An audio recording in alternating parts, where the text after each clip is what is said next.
Kapijiet eżekuttivi ta' kumpaniji tal-gaming qed iwissu li l-pis tal-kirijiet qed jaffettwaw ukoll l-industrija tal-gaming b'riskju li pajjiżna jitlef il-vantaġġi li kien joffri.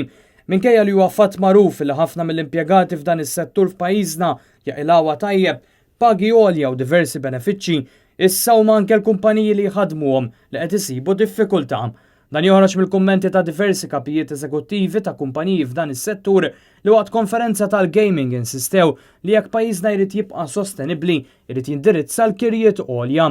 Fost dawn il-kap eżekuttiv ta' Betson Group, Jesper Svensson, li stqar li l-industrija hija mħassba ferm biż-żieda fl-għoli tal-ħajja primarjament minħabba l-kera ola. Għalli dan qed iwassal biex il-kumpaniji jkollhom jikkumpensaw lil ħaddiema tagħhom pagi ola u bil-konsegwenza li mhux ikun vijabbli li jkabru l-operat f'pajjiżna. F'kummenti lil The Business Weekly, anke l-Awtorità Maltija tal-Gaming ikkonfermat li għaddejjin diskussjonijiet bejn il-Gvern u l-industrija dwar din il-problema.